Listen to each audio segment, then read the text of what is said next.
Hey team, welcome to our global literature course at SNHU. My name is Dr. Jen McCullum, and I prefer to be called Jen. If that is not comfortable for you, then I invite you to call me Professor McCullum. So welcome to our course. As you have found out very quickly, I do like to use videos in this course, and I suggest that before you watch this week one announcement that you've watched my other preliminary videos, my video on how videos work. That's really meta. And my video on my expectations of you for the course, which you can find in the very first announcement for this course. So welcome to our class. I'm so excited that you're here. Um, for this video, I want to give you some tips for success in week one because I realized that week one of a new course as a graduate student online can be very daunting. So I want to give you some tips to help you navigate through week one feeling successful, feeling comfortable. Um, Here in week one, our topic of focus is on aestheticism and decadence. Now, these two literary movements, these artistic moments, they're very interrelated. In some ways, aestheticism and decadence are very hard to pull apart from each other. So there's that aspect of these themes. There's also the aspect in that they're actually very different from each other simultaneously at the same time that they're interconnected. So, there's that kind of tension there and that contradiction. And that's a beautiful thing. We're going to be running into that a lot this semester. So get cozy with that idea.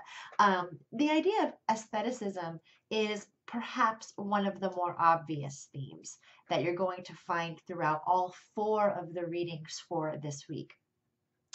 Um, the idea of decadence is perhaps a little bit more on the dark side. Maybe it's a little bit less obvious in the works. When you think about decadence, um, or when I do, I think about cadence first.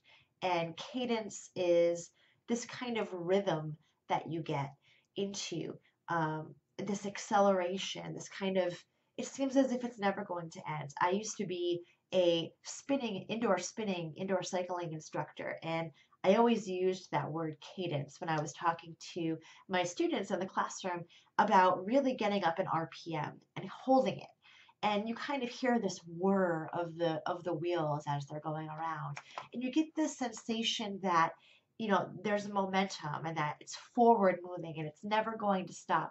That's how I think about cadence. There's kind of like a pattern to it, right?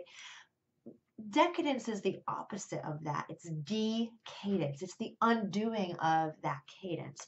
So when you think about the decadent movement, I want you to have that visual of the indoor cycler in your mind, where all of a sudden the wheel starts to slow down, it starts to jut, the rhythm is interrupted, the cadence falls apart, right?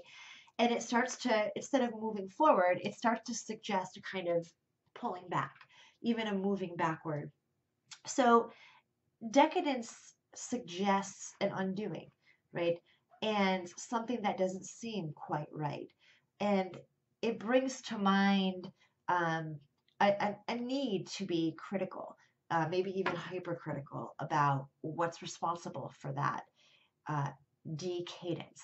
So as you read the text this week, definitely keep that in mind. A couple other obvious themes that come to mind to suture these four texts together is the theme of beauty. It's the theme of art, the theme of love. Those three themes are also at the forefront.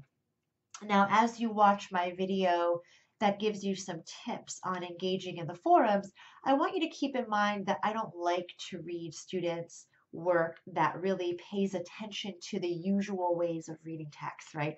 I really like students to take risks and to bring in aspects of the reading that can really help us to complicate how we might usually read these texts through the usual themes, right? Or even to suggest themes that are unusual. That's even better, right? So watch that video if you haven't already. You'll find it in the first forum.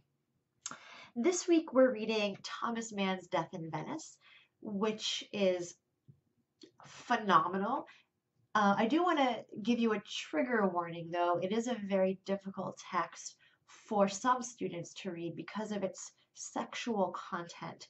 Of suggest Some students and some critics believe that Mann is invoking this context of pedophilic love. So I just want to give you a heads up as you go into reading this that this is the way that the text is interpreted sometimes. I'll reveal too that this is the way I interpreted the text the first time I read it.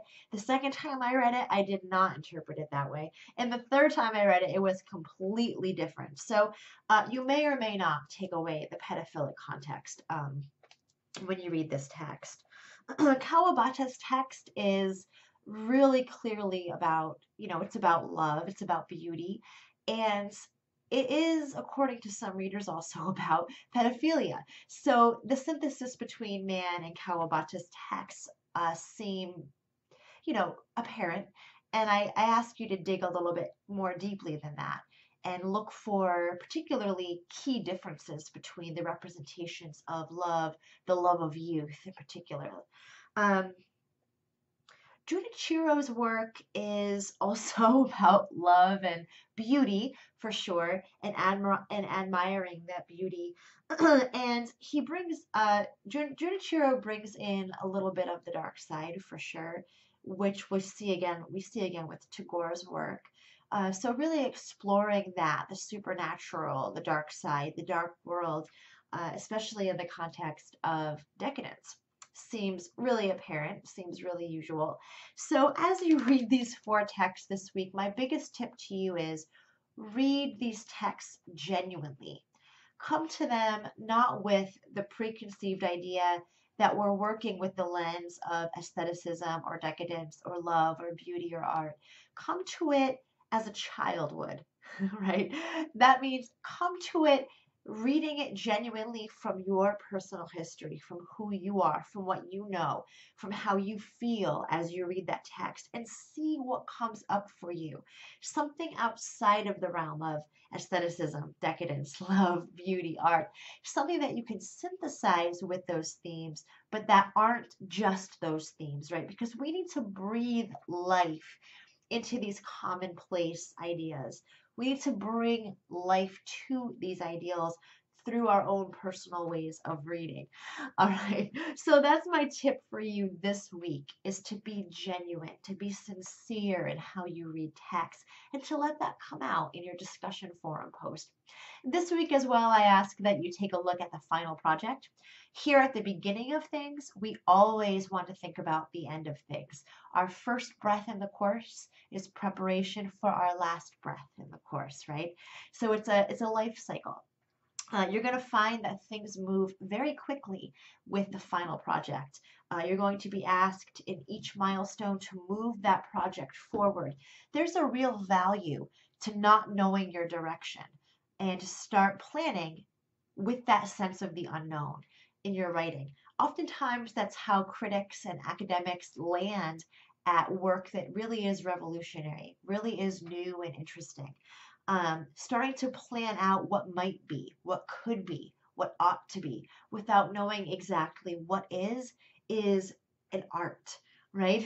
It has a cadence to it. So we're going to be practicing that art this semester, but I encourage you to follow up with me if anything about the process of the milestones or our movement toward the final project makes you feel uncomfortable.